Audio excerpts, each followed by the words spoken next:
Washington throwing the ball really wasn't that good. I mean, it was more about CU's mistakes and actually panicking to try to make a big play, especially in the second half. Yep. That doomed them. I mean, they couldn't throw the ball, which is a testament to Washington's defense. I mean, pointed that out at the beginning of the year, and it's still ringing true that Washington has the best defense in the Pac-12, and they will be competitive in the playoff. But I think one of the things I took out of that, if we move forward, to Washington's potential in the playoff, is that there's too many little guys. When you look at SEC or Big Ten football, you're looking at even the corners are big dudes. Right. And Washington, I think one of their best. I like Rapp. I mean, he's built solid. But the other guy, I don't remember his name, but I think it's 20. He's a toothpick. Right. I mean, could you imagine that guy trying to make a tackle on anybody that's in the playoff? No. Yeah, he may be able to cover, but I mean, heck, even Deion Sanders would stick his head in there to make a tackle. I don't know how this guy can even stop from being run over and being roadkill. But I think what we saw is a CU team that, for the first time, I think in a long time all year, that they actually felt that they had a chance or that they deserved to be there instead of the chip on their shoulder that they played with. Nobody was giving them any respect. I agree. I thought that was kind of the thing last night. They almost seemed like they had arrived already, and Washington came in and said, "Nope, we're here to play."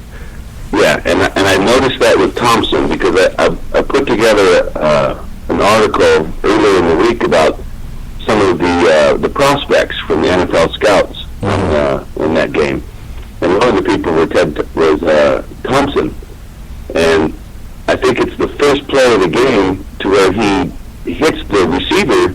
Yep. And doesn't even look for the ball. Could have picked it off. off. For the ball, it's an easy interception, and he probably could have took it back to the 30. Yep, I agree. And that kind of showed me in terms of the rest of the game that a lot of that defense and even some of the guys in the offense were kind of playing that kind of loose. I mean, almost too loose. So. Yep, I think they thought they had risen, and the moment got the better of them. They weren't focused with that chip on the shoulder, like you said. Definitely, I think that was the biggest part for why the score was so separated there, and then the mistakes in the second half that you mentioned. But yeah, those interceptions. I mean, the fact that Philip Lindsay on that kickoff after that Ross touchdown, it gets fumbled forward for him to pick it up, and he goes it to the 2, and they got to settle for a field goal. I mean, a field goal from the 12. That's the game right there. Yeah. You didn't have enough to get it in the end zone. They got it to the 2, went back 10 yards, and settled for a field goal. Yeah. So, yeah. Congratulations. But now SC will probably go to Rose Bowl because the Rose Bowl would rather have Southern California than Colorado, which is fine. Colorado will still probably go to the Cotton Bowl and maybe play Navy or Western Michigan. Yeah, it'll be a good game. And, Western Michigan, they finished the season undefeated, beating Ohio in the MAC championship the other day. So, and they'll get to recruit Texas a little bit. So there you go. There you go. So congratulations to the Huskies. You are the Pac-12 champions. I do now see them staying in that Final Four. Unfortunately, unless Florida shocks the world today against Alabama in the SEC championship, I don't see Washington getting past Alabama in that first round of the college football playoff. But, hey, Alabama, Florida today, SEC championship. Alabama, in my opinion, clearly looks like the most dominant, best team in college football right now. Does Florida have any shot at even keeping this one close? No. No. I mean, that offense is terrible. And that defense is good enough, but not. It can't hang. I mean, I think the bigger thing that we need to probably break down is, aside from however many times Florida and Alabama have met in the SEC championship game, and even though Florida has won, 4 out of 9, I mean, we're talking about two different teams here, and I think the better thing if you're going to watch this game, probably should at 2 o'clock Mountain Time on CBS, is that will Florida even score a touchdown?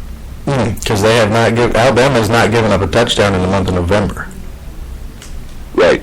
And that, granted, you've got Chattanooga, and you got Auburn, and you got LSU. I mean, all offensively challenged teams.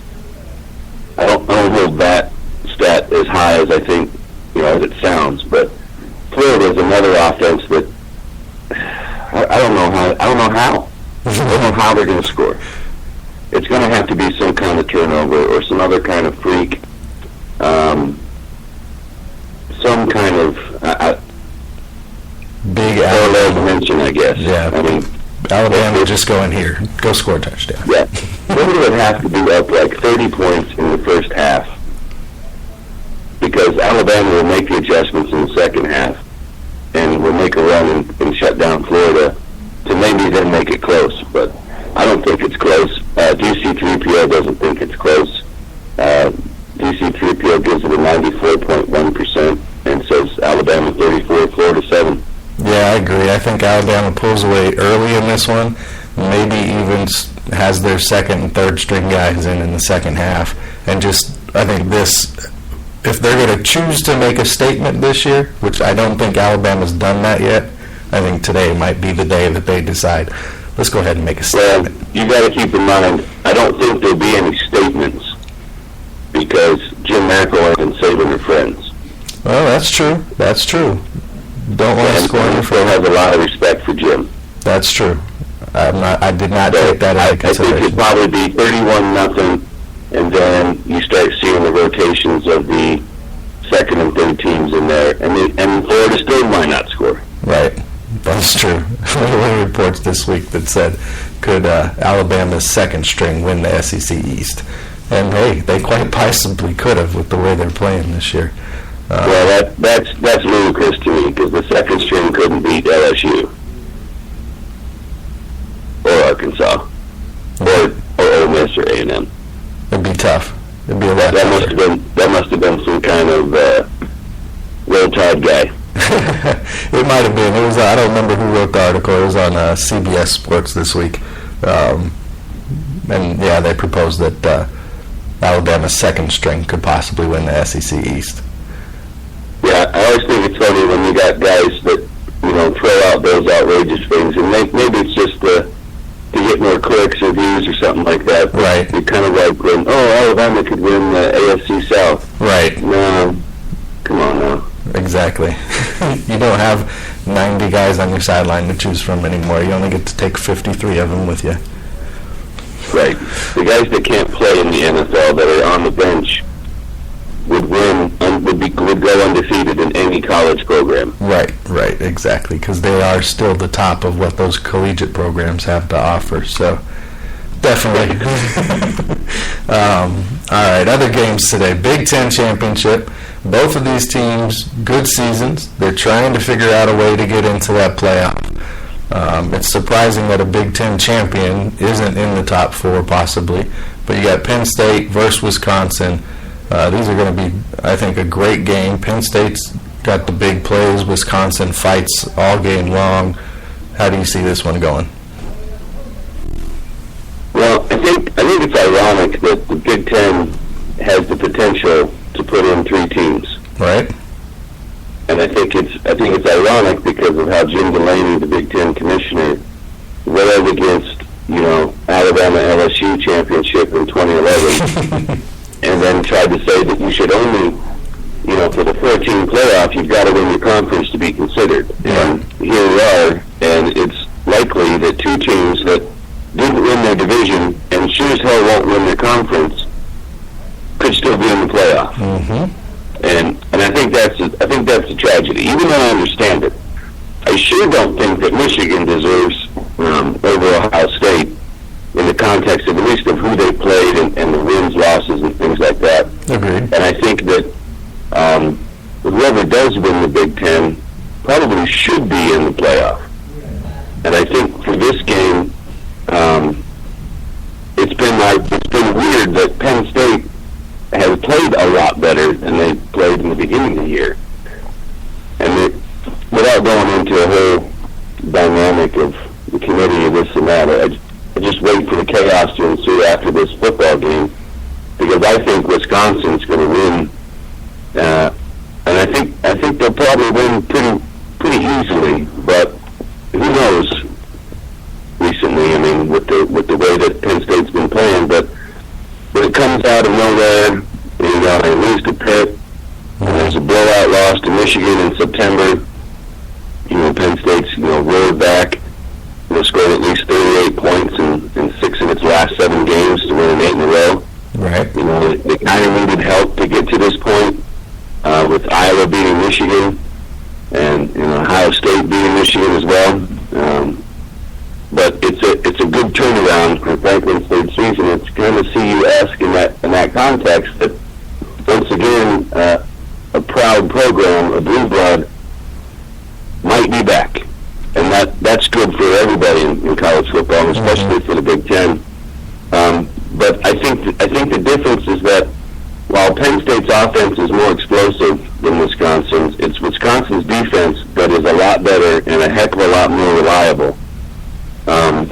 And so that's why it's going to be that interesting dynamic in that context of defense versus offense. And typically, the better defensive team wins, as long as the offense isn't so tragic, kind of like Florida. And I don't think Wisconsin's is. Even if you don't know who's going to be the quarterback, whether it's going to be Bart Houston or Hornibrook. But I think it's going to come down to whoever makes the fewer mistakes is probably going to win the game, and it's going to be probably pretty low scoring. I think it might be more 17-14 Wisconsin, but even DC3PO says this is going to be a close game at 58.3 win probability. Wisconsin 24, Penn State 21. Yeah, I agree with you and DC3PO. I think this is a close one. I'm looking for more of a lower scoring game also. I was thinking maybe that 17-14 range. But it should be a good game, and it will come down to who can make that 1 or 2 plays. That'll be the difference. And reset. It's not going to be a blowout, but I think, as the media guys say, that needs to happen for anybody to get into the playoff. Right. No, I don't see that happening with these teams in this conference. Unless Clemson loses. Exactly. I mean, there are a lot of people out there right now. They're Hokies fans today. They're rooting for Vatek to take Clemson out. They're taking them on in the ACC championship today. Personally, I think Clemson gets this one. But what are the chances? Does Vatek compete in this one? Well, they can. Well, I don't know. I don't know if they will. I mean, it's almost like Florida State in 2014 and Ohio State last year. Clemson has that whole Clemsoning thing, the inability to consistently play up to its potential. I mean, they lost to Pitt, which I think woke them up, because after that, they looked like Clemson in the championship game last year. Mm-hmm. And I think when you hear the stories, that all Clemson talked about was how they had a chance to beat Alabama last year, and that's all that they wanted this year. So maybe they were kind of sleepwalking up until that point. It wasn't until that loss that they all sit there and got back together. So, I mean, they are 4th nationally in yards per play allowed on defense. Mm. And they just blew out Wake Forest and South Carolina, after losing to Pitt. Mm-hmm. Virginia Tech is not necessarily those teams, and they somehow lost to Syracuse and Georgia Tech, but they beat North Carolina, they beat Pitt, they beat Miami. Mm-hmm. And they took advantage of their schedule, but they didn't have to play Clemson, Louisville, or Florida State in the regular season. So, right. I don't think so. I think Clemson is really the team in the playoff scenario that nobody's talking about, and is the most, well, at least perceptibly, is the most focused team in the entire playoffs.